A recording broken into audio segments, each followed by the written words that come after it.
Welcome to Total Retail Talks, your podcast channel for retail knowledge. Hello, and welcome to this episode of Total Retail Talks. I'm Joe Keenan, the editor-in-chief of Total Retail, and I'm pleased to be joined on this episode by Trina Spear, who is the CEO of FIGS.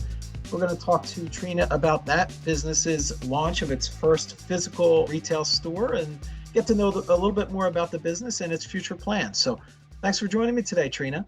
Thank you for having me. So I'd love for you to get us started by telling our audience a little bit about FIGS for those that might not yet be familiar with the company. Sure. We are a modern healthcare apparel brand really focused on making the lives of healthcare professionals better. We do that with incredible product. Really where we focus is on comfort and fit and functionality. And then we are focused on making the experience amazing. And we do that through our e-commerce site, where you can go on and get kind of the full layering system, everything you need to work both on shift and off. And then now we have our first store, which we're really excited to talk about. We're calling it a community hub. And it's really exciting because healthcare professionals and other people can come in and feel and try on and experience our products and also connect with each other and connect with our brand. So we're going to talk a lot about that new store, the community hub, as you're calling it. But first, I neglected to mention in my opening that not only you're a CEO, but you also are the founder of FIGS. So tell us a little bit about kind of the origin story and what your inspiration was for launching the company. Sure. So my co-founder, Heather Hassan, was sitting with a friend of hers, a nurse practitioner at Cedars-Sinai, and her friend was wearing these awful, boxy, baggy scrubs. And she said to her friend, "What are you wearing?" Her friend said, this is what we wear. And she's like, "I'll find you something better." And she went to, a medical apparel store in Westwood. And she walked in and there was a rack of black and a rack of navy and a rack of white. And these racks of scrubs were next to bedpans and knee braces. And it was just an awful experience. And she thought to herself, why were there these multi-billion-dollar companies? You have Nike and Lululemon and Under Armour and others that are so focused on athletes. And the question was, what about the people saving lives and helping patients and curing diseases? What about them?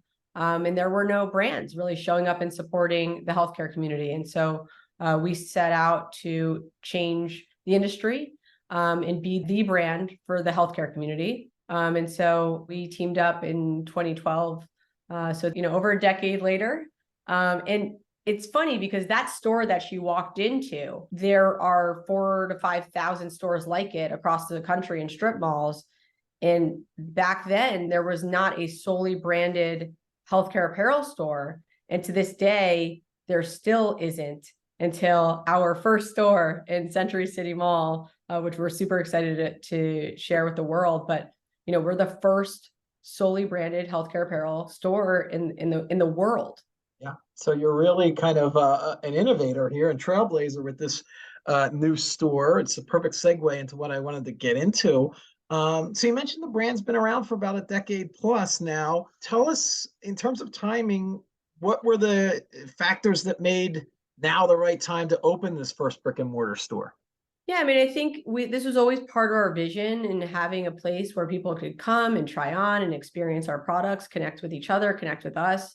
And I think, we probably could have done it about 3 years ago, and the pandemic pushed back our plans a bit. But what we've seen is that through our pop-up shops, we've had one on Melrose in LA, we've had one in Crosby Street in Soho in New York City, we've had activations across the country and cities like Houston and Chicago and Seattle and Philly. And what we've seen is our healthcare professionals really want to be with us in person, and at our pop-ups, at our other in-person experiences, there's been 5-hour lines, sometimes even longer, to be a part of what we're doing. And so we're really excited to have a permanent location in a city that, where we started the company in Los Angeles.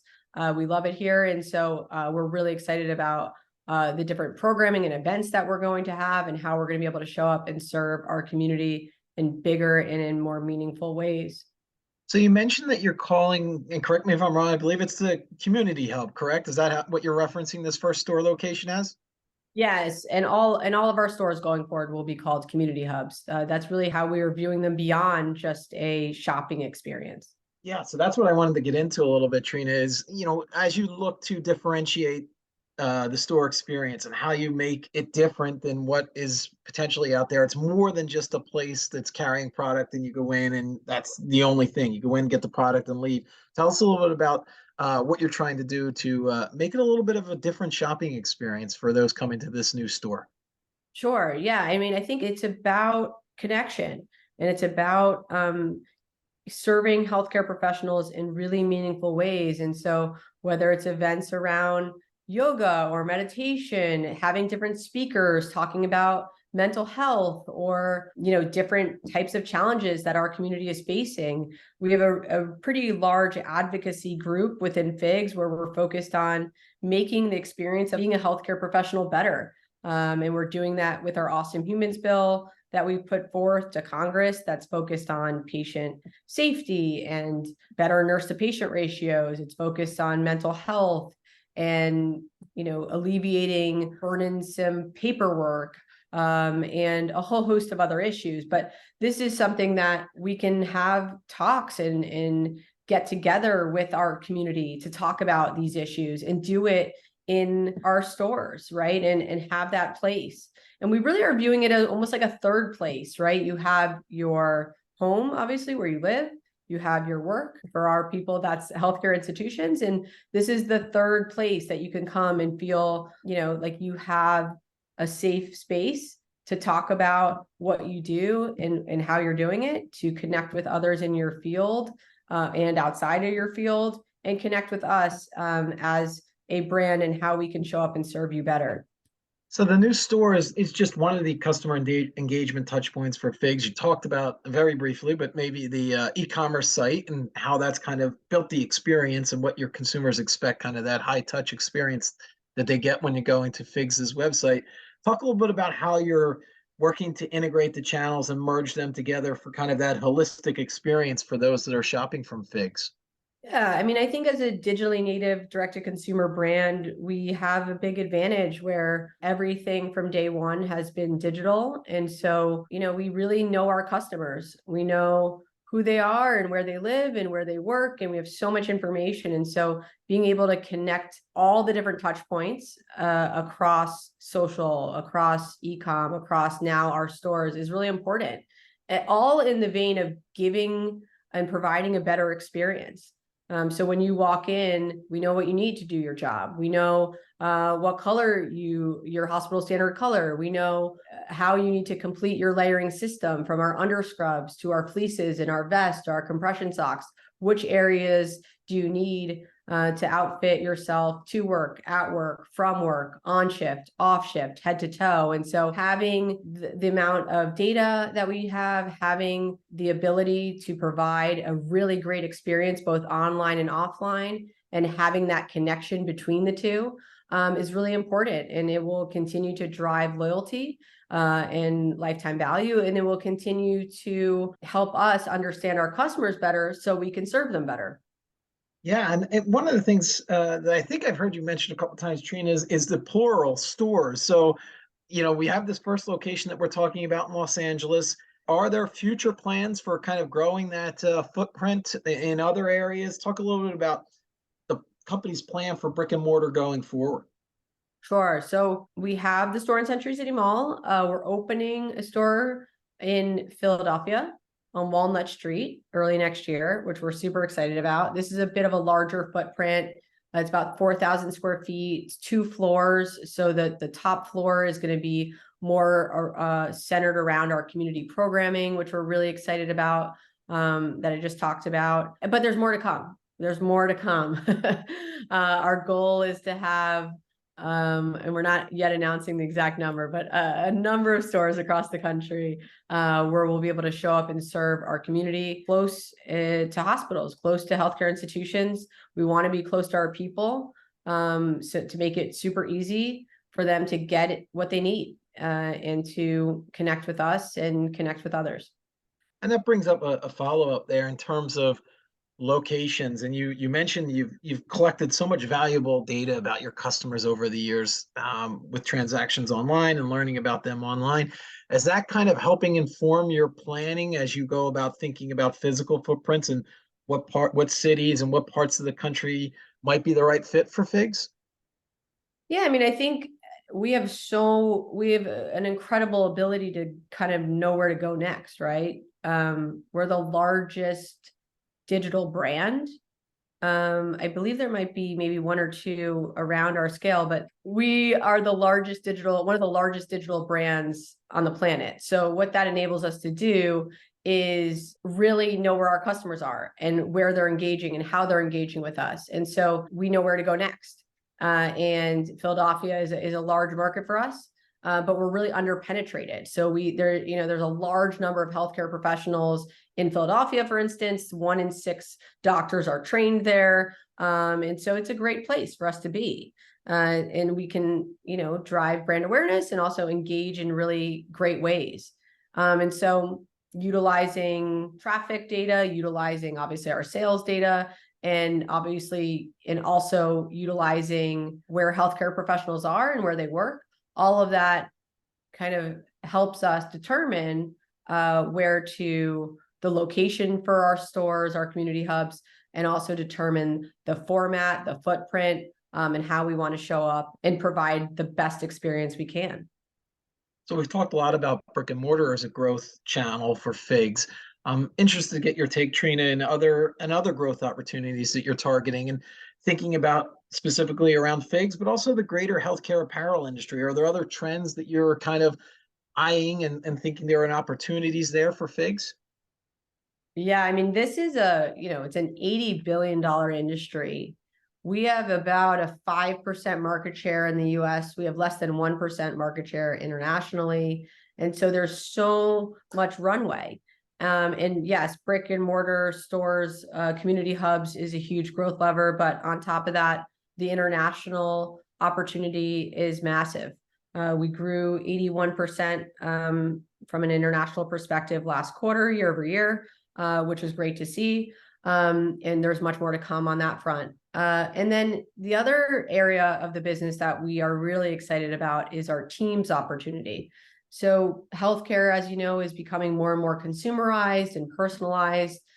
And there's a number of different concepts that are popping up across the country as it relates to aesthetics and fertility, women's health, urgent care, and in the veterinary space. It's been incredible to see what's happening there. And even in Century City Mall, where our store is, you have One Medical, you have Next Health, you have UCLA Health, I think Forward Health, Kind Body, and others. And so all of these new healthcare concepts are looking to FIGS to help them professionalize and standardize and outfit their teams in FIGS. So this is a really exciting opportunity. This is a small piece of what we do today, but it's exciting. And I think also all of these different areas of the business there's a lot of synergies between them, and they're helping to drive each other. And so, we've had people walk into our community hub in LA and say, hey, I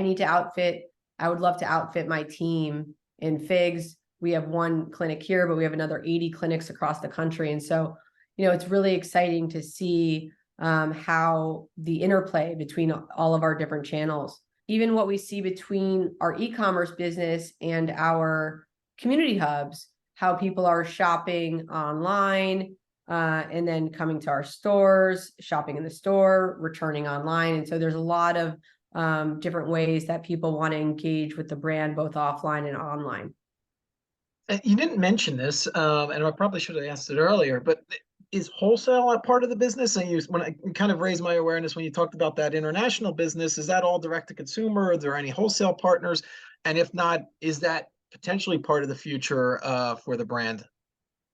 So today, 99+% of our business is direct to consumer, our own website, which I think we're one of one at our scale. Yeah, I think. Yeah. And so international is all direct to consumer through our own website, wearfigs.com. And we really look to control the experience, not in like not in a weird way, really wanting to ensure that our healthcare professionals have a great experience and have a brand that shows up and serves them.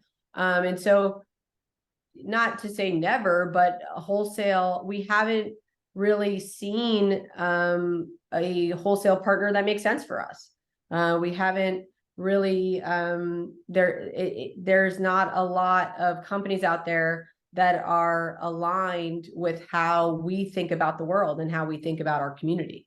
And so, when things don't exist, you got to create them yourself.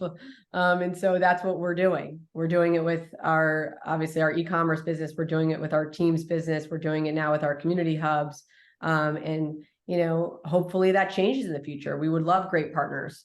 And we have great partners across everything else that we do. But in terms of distribution, we control the distribution channel. Yeah, and it makes a lot of sense. You've kind of set this high expectation for service level experience that you're providing your customers. They're coming to you expecting that. So you want to control it, to your point, and make sure that they're getting what they expect from FIGS. That's right. That's right.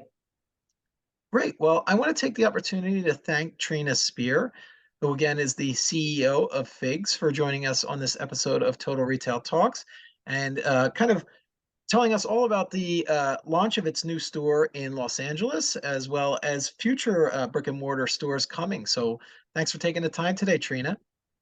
Thank you so much, Joe. Pleasure to be here.